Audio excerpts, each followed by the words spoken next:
Janvier 2023, le tout dernier Boeing 747-8F jamais construit est livré à Atlas Air à Everett, dans l'état de Washington. Ce n'est pas n'importe quel avion. C'est le dernier 747 jamais produit, mettant fin à une production qui s'est étalée sur 54 ans. Boeing ne le conserve pas pour un musée. Il ne le vend pas à une grande compagnie aérienne de passagers. Au lieu de cela, ils remettent les clés à Atlas Air, un opérateur cargo dont la plupart des voyageurs n'ont jamais entendu parler. Mais voici ce qui n'a aucun sens. Atlas Air ne se contente pas d'exploiter ce 747 flambant neuf. La compagnie possède des dizaines d'appareils que d'autres compagnies aériennes ont mis à la retraite. De vieux 747-400 que les transporteurs ont retirés du service il y a des années. Des 767 vieillissants que les compagnies de passagers ont jugés obsolètes. Et Atlas n'est pas un cas isolé. Les transporteurs cargo ont bâti des empires sur des avions que les compagnies de passagers considèrent comme trop vieux. Les chiffres sont stupéfiants. Atlas Air, à elle seule, exploite 65 Boeing 747 cargo, ce qui en fait le plus grand opérateur mondial d'un type d'appareil que la plupart des compagnies aériennes ont abandonné il y a 10 ans. AerCap a réalisé plus de 100 conversions d'avions passagers en avions cargo, transformant des jets à la retraite en machines à imprimer de l'argent. Ce ne sont pas des opérateurs désespérés qui sont accrochés à une technologie dépassée. Ils génèrent des milliards de revenus grâce à des avions dont les compagnies de passagers ont littéralement payé pour se débarrasser. La raison de ces choix révèle une industrie qui alimente tout, de vos colis Amazon aux chaînes d'approvisionnement mondiales. Une industrie dont la plupart des gens ignorent même l'existence. Pour comprendre comment des avions de ligne retirés du service sont devenus des actifs valant des milliards de dollars, nous devons examiner une vérité fondamentale de l'économie aéronautique que les compagnies aériennes de passagers et les opérateurs de fret perçoivent de manière complètement différente. Lorsqu'une compagnie aérienne retire un 747-400, elle voit un appareil vieillissant doté d'une avionique obsolète, d'une efficacité énergétique en déclin et de coûts de maintenance qui augmentent chaque année. L'avion a rempli sa mission. Il est temps de passer à autre chose. Mais lorsqu'un transporteur de fret regarde ce même appareil, il voit quelque chose de totalement différent. Il voit une cellule faite pour durer 30 à 40 ans qui n'en est qu'à la moitié de sa durée de vie utile. Il voit un avion dont le coût d'acquisition a chuté à une fraction de son prix d'origine. Et surtout, il voit une capacité de chargement qu'aucun avion moderne ne peut égaler. Cet écart de perspective a créé une opportunité que Michael Chaudhry a su identifier en 1992 lorsqu'il a fondé Atlas Air. Sa vision était d'une simplicité élégante. Faire l'acquisition d'avions dont les compagnies aériennes de passagers ne voulaient plus, puis les déployer sur des marchés où leurs caractéristiques uniques devenaient des atouts plutôt que des handicaps. Le modèle a fonctionné de manière spectaculaire. Partant d'un seul avion en 1992, Atlas s'est développé pour desservir des centaines de destinations à travers le monde grâce à des vols cargo, des contrats ACMI et des services d'affrètement. L'ACMI, l'acronyme de Aircraft Crew Maintenance and Insurance, l'avion, l'équipage, la maintenance et l'assurance, permettait à d'autres entreprises d'accéder à des capacités de fret sans posséder elles-mêmes d'avion. C'était reconnaître une valeur que d'autres avaient mise au rebut. Les mathématiques derrière ce modèle économique défient la sagesse conventionnelle en matière de dépréciation des actifs. Prenons un Boeing 747-400 qui est neuf. Au début des années 1990, ces avions se vendaient environ 200 millions de dollars. Les compagnies aériennes les faisaient voler sur des liaisons long courrier prestigieuses, remplies de passagers premium, payant le prix fort pour ce privilège. 2 décennies plus tard, ces mêmes appareils devenaient disponibles pour une fraction de ce prix. Certains se vendaient à moins de 50 millions de dollars. Pour les opérateurs de fret, cela créait une opportunité extraordinaire. Ils pouvaient acquérir des avions disposant encore de décennies de vie utile à des prix permettant la rentabilité, même avec des coûts d'exploitation plus élevés. L'enseignement clé, c'est que l'économie du fret fonctionne de manière fondamentalement différente de l'économie du transport de passagers.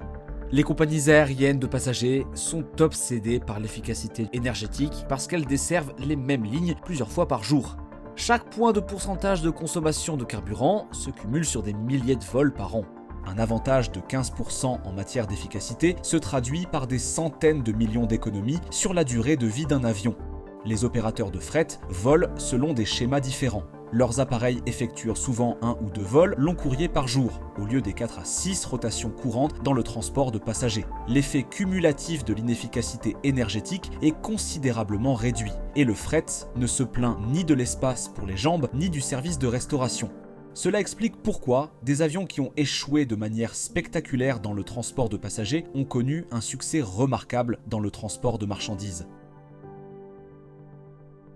Si l'acquisition à bas prix d'avions retirés du service constituait le premier pilier de cette industrie, l'activité de conversion d'avions passagers en avions cargo en devint le second. AerCap s'est imposé comme le leader mondial de cette transformation. Au service de centaines de clients à travers le monde, la société a compris que la véritable valeur ne résidait pas simplement dans le transfert d'avions d'occasion d'un opérateur à un autre. Elle résidait dans la capacité à réinventer fondamentalement ce que ces avions pouvaient accomplir. Le processus de conversion est d'une complexité extraordinaire. Les ingénieurs doivent entièrement démanteler l'intérieur passager, renforcer la structure du plancher pour supporter des charges de fret concentrées, installer une large porte-cargo dans le fuselage et modifier les systèmes de l'avion dans leur ensemble. Le processus prend des mois et coûte des dizaines de millions de dollars. Mais l'équation économique fonctionne à merveille. Une conversion passager-cargo coûte généralement une fraction du prix d'un avion cargo neuf. Et l'avion qui en résulte peut être exploité de manière rentable durant encore 15 à 20 ans. En 2023, AerCap a célébré une étape importante. La livraison de son 50e Boeing 737-800 converti en avion cargo. Ces appareils, retirés du service passager auprès de compagnies aériennes du monde entier, ont trouvé une nouvelle vocation dans le transport de colis express et de livraison liées au commerce en ligne. Le programme de conversion du 737-800 illustre parfaitement ce modèle. Les compagnies aériennes retirent progressivement ces avions du service à mesure qu'elles passent aux nouvelles variantes 737 MAX ou aux appareils de la famille A320 Neo. AerCap les acquiert à des prix dépréciés, les convertit en avions cargo et les loue à des opérateurs de fret avides de capacité. Tout le monde y gagne, sauf les cimetières d'avions.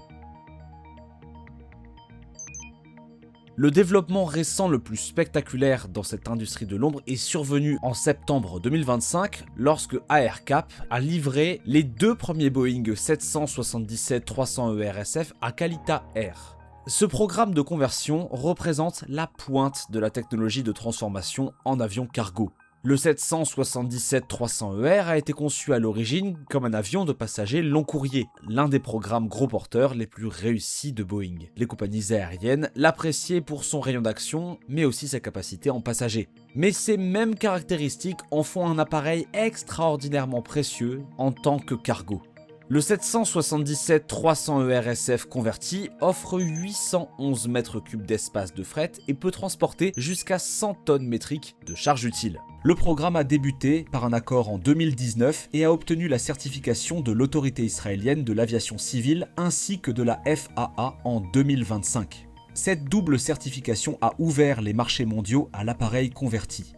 Pour Kalita Air, l'opérateur de lancement, ces conversions représentent une transformation stratégique. L'entreprise vise à retirer progressivement ses anciens cargos tout en améliorant le rayon d'action, la capacité de charge utile et l'efficacité pour ses opérations mondiales. Elle n'achète pas des avions neufs. Elle achète des performances supérieures aux neufs à partir d'appareils que les compagnies aériennes de passagers considéraient comme en fin de vie.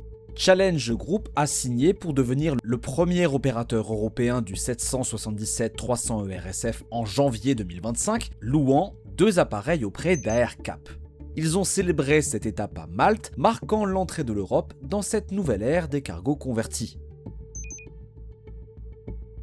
Tandis qu'AerCap gère l'activité de conversion, des opérateurs comme Atlas Air et Kalita Air exploitent les avions qui font fonctionner cette industrie.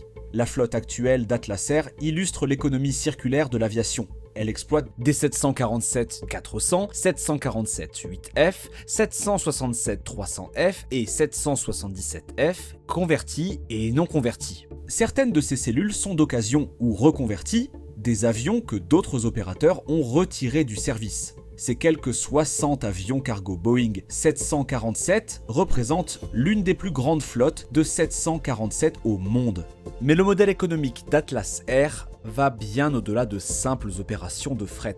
Ces contrats ACMI permettent aux compagnies aériennes de passagers, aux transporteurs de fret express, aux transitaires et même à l'armée américaine d'accéder à des capacités sans posséder d'avion.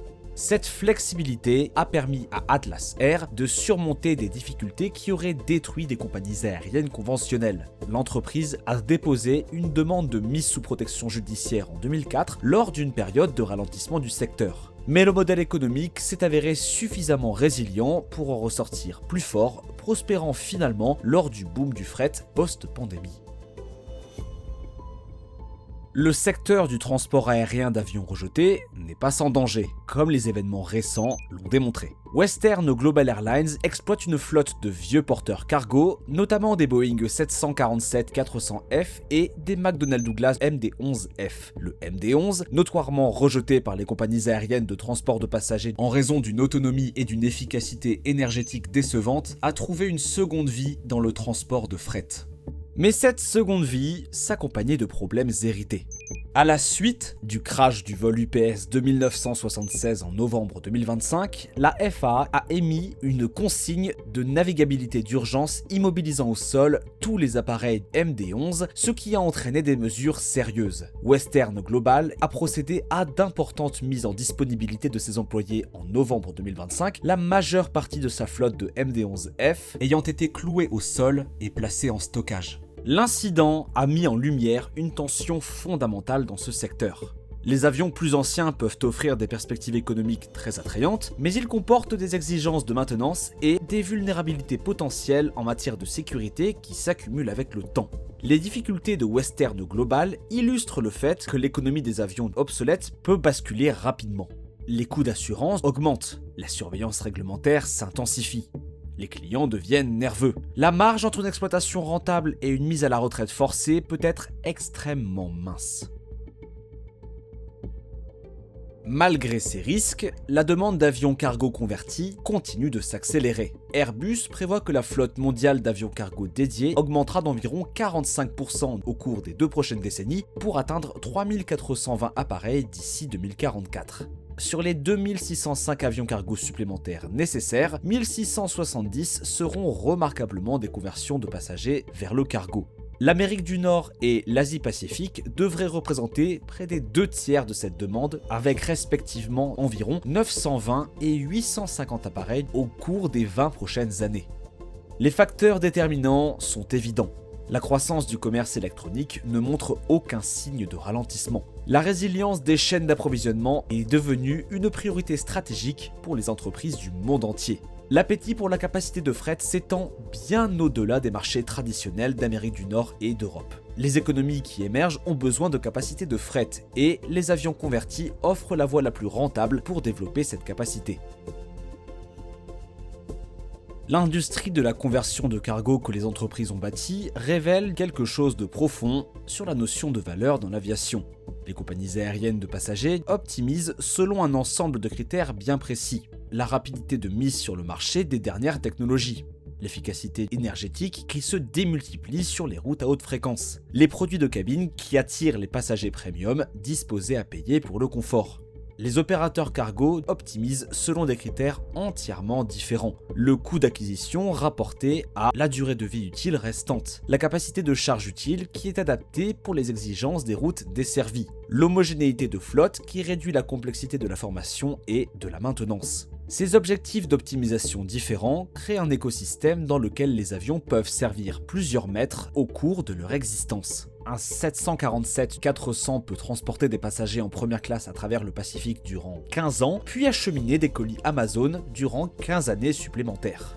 Les entreprises qui ont saisi cette opportunité ont bâti une industrie de l'ombre que la plupart des voyageurs ne voient jamais. Lorsque votre colis express arrive à l'heure, il y a de fortes chances qu'il ait voyagé à bord d'un avion que United ou British Airways a abandonné il y a une décennie. Dans une industrie qui est obsédée par les technologies les plus récentes et les derniers gains d'efficacité, les opérateurs cargo prouvent que parfois, l'avion le plus précieux n'est pas celui qui vient de sortir de la chaîne d'assemblage. C'est celui dont quelqu'un d'autre a décidé qu'il n'en voulait plus. Tant que des colis devront traverser les océans et que les chaînes d'approvisionnement auront besoin de capacités que la production neuve ne peut combler, le commerce d'avions rejetés continuera de générer des milliards. L'industrie de l'ombre que la plupart des voyageurs ne voient jamais est devenue une infrastructure essentielle du commerce mondial.